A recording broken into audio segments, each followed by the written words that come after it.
محترم سامعین گرامی،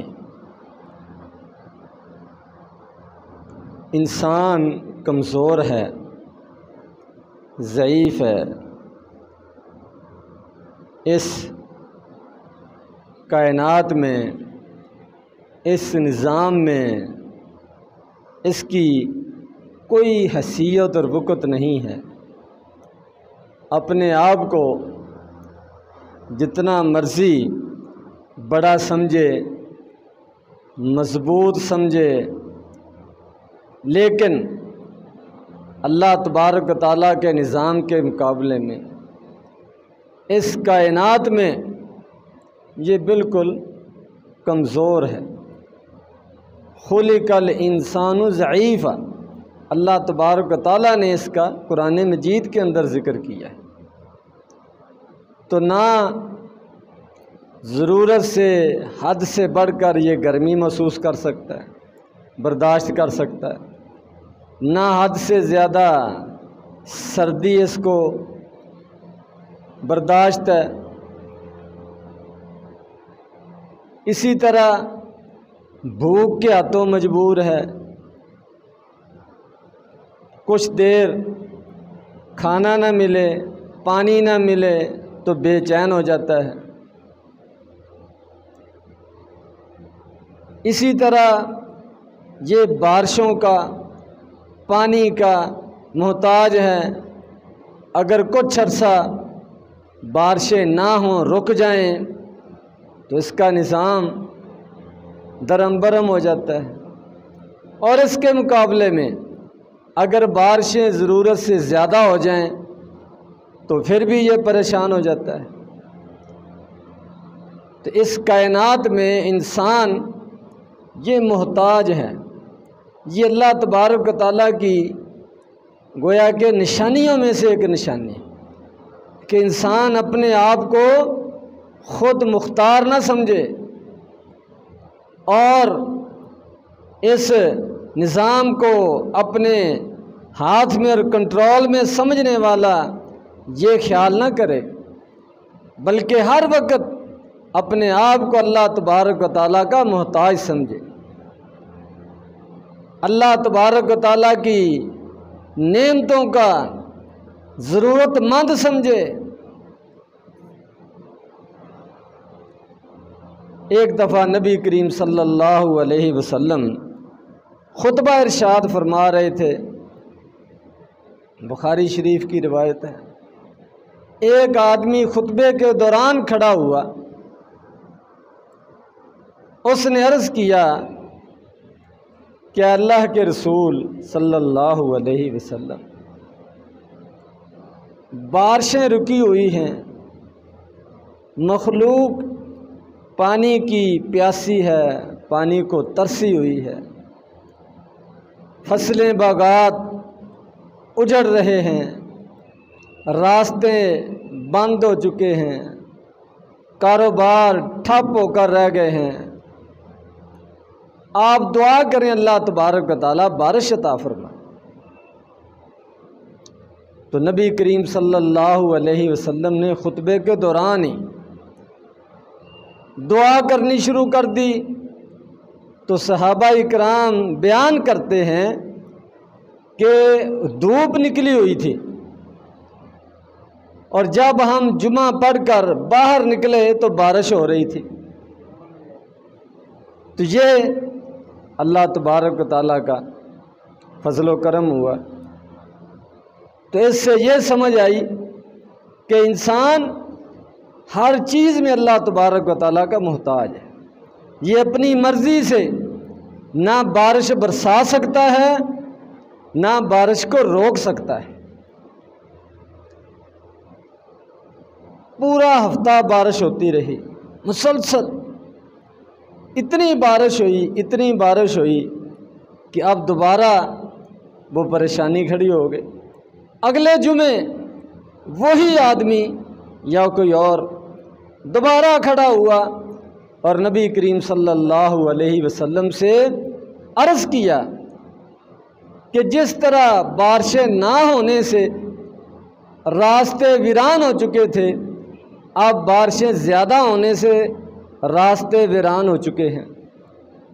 جس طرح بارشیں نہ ہونے سے باغات فصلیں تباہ و برباد ہو رہی تھیں، اسی طرح بارشیں زیادہ ہونے سے فصلیں اور باغات تباہ و برباد ہو رہے ہیں، مکانات گرنے شروع ہو گئے ہیں، پریشانی کھڑی ہو گئی۔ آپ اللہ تبارک و تعالیٰ سے دعا فرمائیں کہ اللہ تبارک و تعالیٰ بارش کو روک دے۔ تو نبی کریم صلی اللہ علیہ وسلم نے خطبے کے دوران ہی دعا شروع کر دی۔ تو صحابہ کرام بیان کرتے ہیں کہ جب ہم جمعے کے لیے آئے تو بارش ہو رہی تھی، اور جب واپس گئے تو دھوپ نکلی ہوئی تھی۔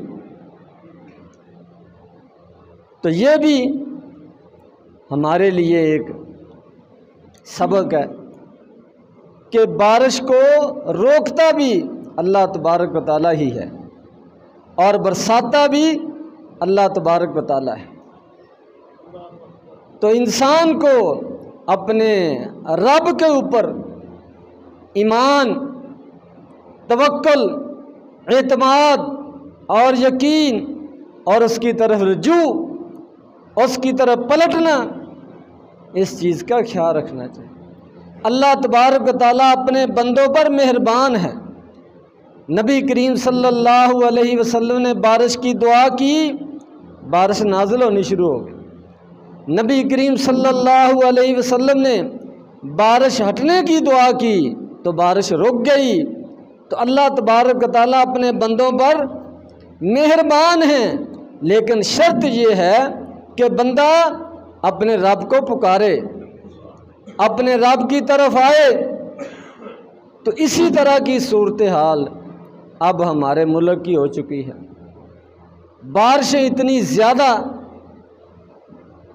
ملک کے اکثر حصوں میں کہ ہر طرف سیلاب کی صورت بن چکی ہے، تباہی اور بربادی، یہ اس کے مناظر نظر آ رہے ہیں۔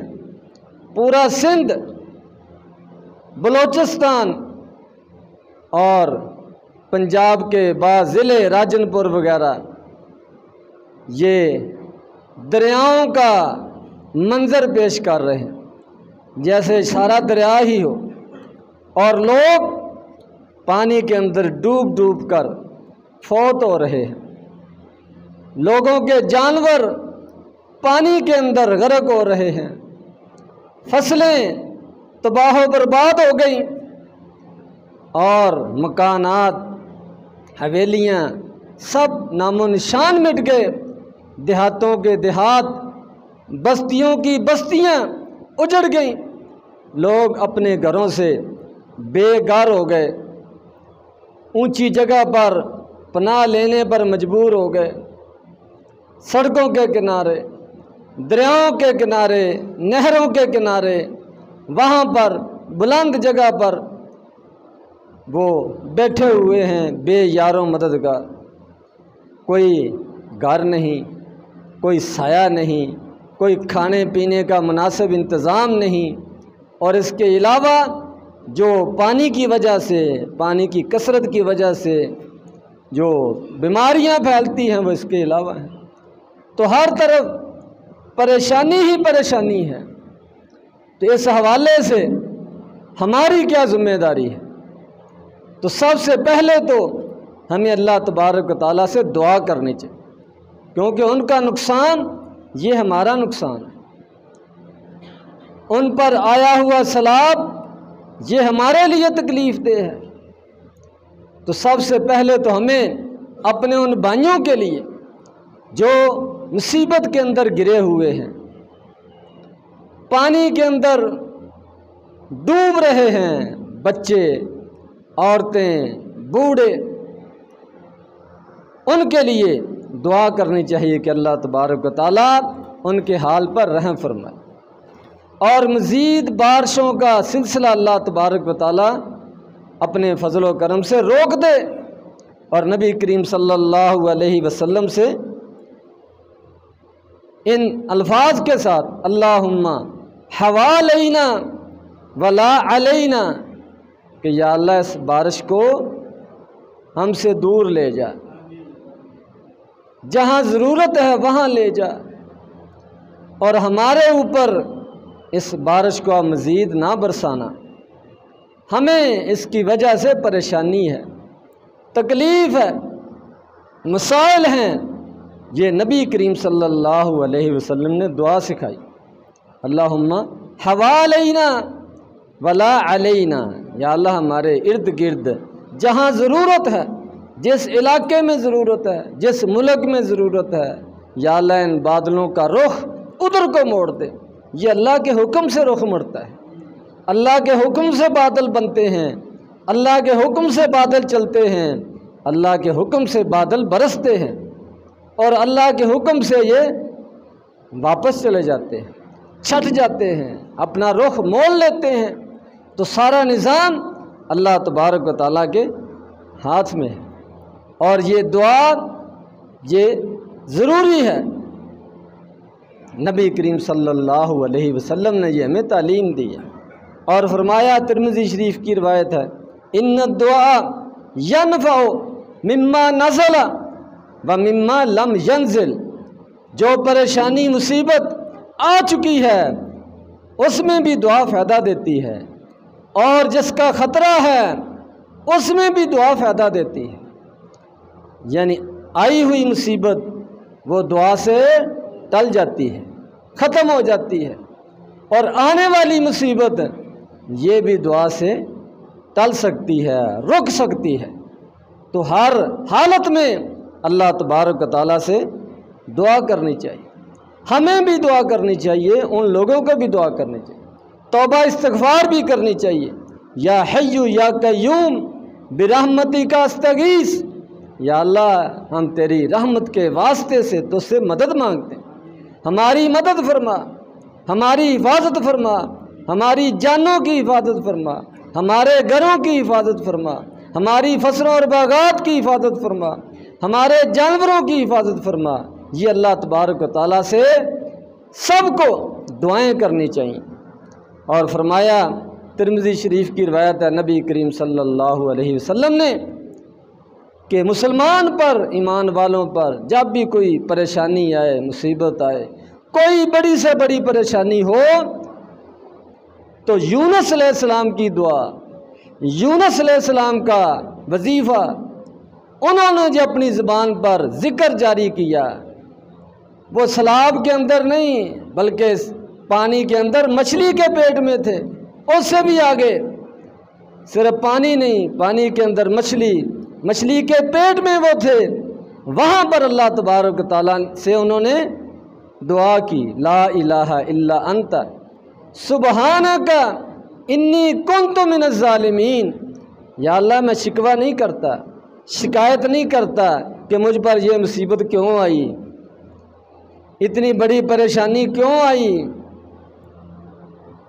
صرف میں ہی رہ گیا تھا اس پریشانی کے لیے، فلاں فلاں پر کیوں نہیں آئی، یہ میں شکوہ شکایت نہیں کرتا۔ تیرے سارے فیصلے یا اللہ عدل پر مبنی ہیں، انصاف پر مبنی ہیں، تو اپنی مخلوق پر رحم کرنے والا ہے، اور اگر مخلوق کسی پریشانی میں مبتلا ہوتی ہے تو اس کے اپنے اعمال کا نتیجہ ہے۔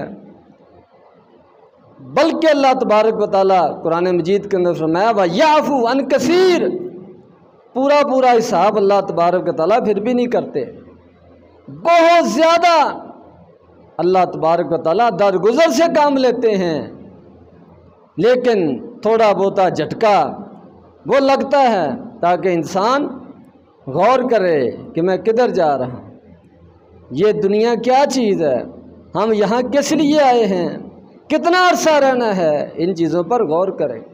یہ دنیا کون چلا رہا ہے، یہ کس کے ہاتھ میں ہے، ہماری کیا حیثیت ہے، یہ سوچے، غور و فکر کرے۔ فرمایا، ظہر الفساد فی البر والبحر، خشکی میں، تری میں، آبادیوں میں، ویرانوں میں، صحراؤں میں، سمندروں میں، ہر طرف فساد ہی فساد برپا ہے، پریشانیاں ہیں، مصیبتیں ہیں۔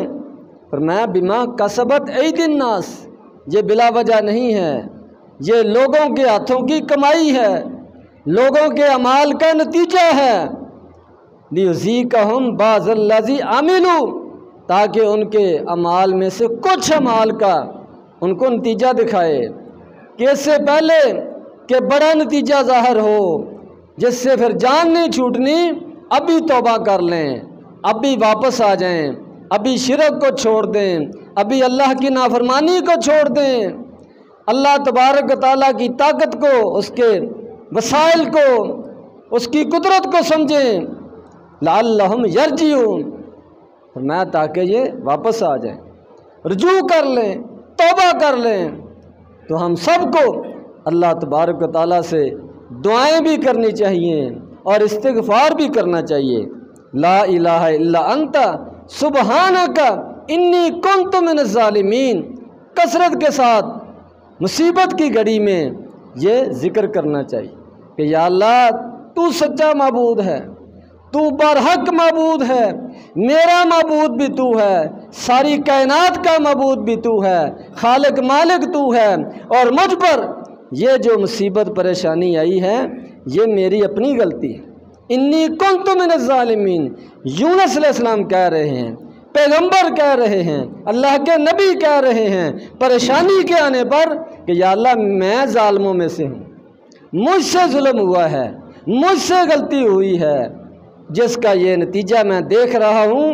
اب اس مصیبت سے یا اللہ تیرے فضل و کرم سے بچ سکتا ہوں، نکل سکتا ہوں، اور جہاں کوئی توقع نہیں تھی، کوئی امید نہیں تھی، کسی کو خبر نہیں تھی، کوئی امداد کے لیے پہنچنے والا نہیں تھا، وہاں پر اللہ تبارک و تعالیٰ نے ان کو نجات دلا دی، زندہ سلامت دنیا میں دوبارہ آ گئے، دوبارہ نبوت پر بحال ہوئے، اور دوبارہ اللہ تبارک و تعالیٰ نے ان کو ان کی قوم کی طرف نبی بنا کر بھیج دیا۔ تو یہ اللہ تبارک و تعالیٰ کے سامنے گڑ گڑانا، دعائیں کرنا، استغفار کرنا، اپنی غلطیوں کا اعتراف کرنا، اور اللہ تبارک و تعالیٰ کی عبادت کی طرف، اللہ تبارک و تعالیٰ کی توحید کی طرف، نیک اعمال کی طرف پلٹنا، یہ بنیادی ضرورت ہے جس سے اس طرح کی پریشانیاں وہ ٹل سکتی ہیں۔ تو اس موقع پر ہمارے وہ بھائی جو اس صورتحال میں مبتلا ہیں، بے یار و مددگار ہیں، ان کی مدد کرنا، ان تک پہنچنا، ان کے کھانے پینے کا راشن یہ ان تک پہنچانا، ان کے لیے رہائش کا، سونے کا، بیٹھنے کا انتظام کرنا، یہ حکومتوں کی بھی ذمہ داری ہے اور عام لوگوں کی بھی ذمہ داری ہے اور تمام فلاحی تنظیموں کی بھی ذمہ داری ہے۔ یہ الگ بات ہے کہ حکومتوں کو اور سیاسی پارٹیوں کو آپس کی لڑائی سے فرصت نہیں ہے، اپنے جلسوں سے فرصت نہیں ہے، اپنے مقدمات سے فرصت نہیں ہے، ایک دوسرے کو نیچا دکھانے سے فرصت نہیں ہے۔ پوری دنیا ڈوبتی ڈوب جائے، عوام مرتی مر جائے، ان کو اپنی سیاست کی پڑی ہے، اپنی یہ کرسی کی فکر لگی ہوئی ہے۔ اللہ تبارک و تعالیٰ ان کو بھی اس طرف توجہ دینے کی توفیق عطا فرمائے، وہ اس نازک صورتحال کو سمجھیں اور ان اپنے کمزور بے بس عوام کے پاس، ان بھائیوں کے پاس پہنچیں اور ان کے مصائب کا، ان کے مسائل کا مداوع کریں۔ جو کام حکومتیں کر سکتی ہیں وہ عام لوگ نہیں کر سکتے، تو عام لوگوں کو بھی اس طرف دلچسپی لینی چاہیے، بھرپور انداز میں جس طریقے سے بھی آدمی خود پہنچ کر کسی تنظیم کے ذریعے سے تعاون پہنچا سکتا ہو یہ پہنچانا چاہیے۔ نبی کریم صلی اللہ علیہ وسلم کا یہ حکم ہے۔ فرمایا نبی کریم صلی اللہ علیہ وسلم نے من کان فی حاجت اخیہ کان اللہ فی حاجتی، بخاری شریف کی بات، جو مسلمان اپنے بھائی کی ضرورت کو پورا کرتا ہے، مشکل میں اس کے کام آتا ہے، اس کی مدد کرتا ہے، فرمایا اللہ تبارک و تعالیٰ اس کی ضرورتیں پوری کرتے ہیں، اس کی مشکلات کو حل کرتے ہیں، تو ان کی مدد کرنے میں ان کا تعاون بھی ہو جائے گا اور اللہ تبارک و تعالیٰ کی طرف سے ہماری پریشانیاں، ہماری مشکلات، اس میں بھی کمی آئے گی۔ مسلم شریف کی روایت ہے، نبی کریم صلی اللہ علیہ وسلم نے فرمایا قیامت والے دن اللہ تبارک و تعالیٰ اپنے بندے سے پوچھیں گے کہ مجھے بھوک لگی تھی، مجھے پیاس لگی تھی، میں بیمار ہو گیا تھا تو تم نے میری عیادت نہیں کی، مجھے کھانا نہیں کھلایا، مجھے پانی نہیں پلایا۔ تو آدمی کہے گا یا اللہ تو ساری دنیا کا خالق ہے، رازق ہے، مالک ہے، تجھے ان چیزوں کی کیا ضرورت ہے؟ میں ان چیزوں میں تیری کیا مدد کر سکتا ہوں؟ میں تو کمزور ہوں۔ تو اللہ تبارک و تعالیٰ فرمائیں گے فلاں موقع پر، فلاں جگہ پر، فلاں علاقے میں، فلاں گاؤں میں میرا بندہ وہ بیمار تھا، میرا بندہ وہ بھوکا تھا، میرا بندہ وہ پیاسا تھا، تم نے اس کی مدد کیوں نہ کی؟ اگر تم اس کی مدد کے لیے جاتے تو مجھے وہاں پاتے تو میں تمہاری مدد کرتا، میں تمہارے ساتھ ہوتا۔ یہاں تک یہ تعاون کرنے کی تاکید ہے، خیر خائی اور بلائی کرنے کا حکم ہے۔ تو حسب استطاعت ہم سب کو آج انشاءاللہ ابھی خطبے سے ختم ہونے سے پہلے ہی سارے ساتھیوں کو میں دعوت دیتا ہوں کہ اپنی استطاعت کے مطابق وہ شبیر صاحب بیٹھے ہیں تعاون کریں تاکہ وہاں تک پہنچایا جائے ان کے لیے بھرپور تعاون۔ سارے ساتھی اس حوالے سے تعاون کریں، میں بھی اپنا حصہ ڈالتا ہوں۔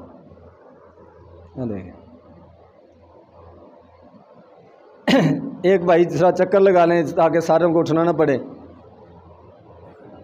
عزیز پیچھے جاؤ۔ سارے ساتھی اپنی استطاعت کے مطابق بھرپور تعاون کریں تاکہ اپنے مسلمان بھائیوں تک ہمارا بھی حصہ جو ہے پہنچ سکے۔ ایک دفعہ کچھ لوگ غریب مسکین مدینہ منورہ تشریف لائے، نہایت محتاج ضرورت مند۔ نبی کریم صلی اللہ علیہ وسلم کو ان کی حالت دیکھ کر بہت دکھ ہوا۔ تو اس سے پہلے کہ وہ لوگ گلی گلی شہر شہر پھریں، سب کو چاہیے کہ ان جہاں ہیں وہاں پر ان تک امداد پہنچائی جائے اور ان کو کہیں جانا نہ پڑے۔ تو ایک وفد آیا تو نبی کریم صلی اللہ علیہ وسلم نے سب کو حکم دیا کہ ان کا تعاون کرو جتنا کر سکتے ہو۔ تو ایک صحابی خاموشی کے ساتھ اٹھے، گھر سے جو ان کو میسر ہوا وہ لا کر نبی کریم صلی اللہ علیہ وسلم کی خدمت میں پیش کر۔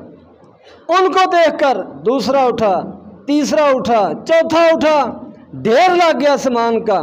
تو نبی کریم صلی اللہ علیہ وسلم نے پہلے آدمی کو شاباش دی، فرمایا من سنہ سنتن حسنتن فلہ اجرھا واجر من عمل بھا، کہ جو آدمی نیک کام کی ابتدا کرتا ہے، اچھے کام کا آغاز کرتا ہے اور اس کو دیکھ کر دوسروں کو شوق پیدا ہوتا ہے، ترغیب ہوتی ہے، اس کو دیکھ کر دوسرے بھی اس کام کو کرتے ہیں، تو فرمایا اس کو اپنے کام کا بھی اجر ملے گا اور دوسروں کے کام کا بھی اس کو برابر کا اجر ملے گا۔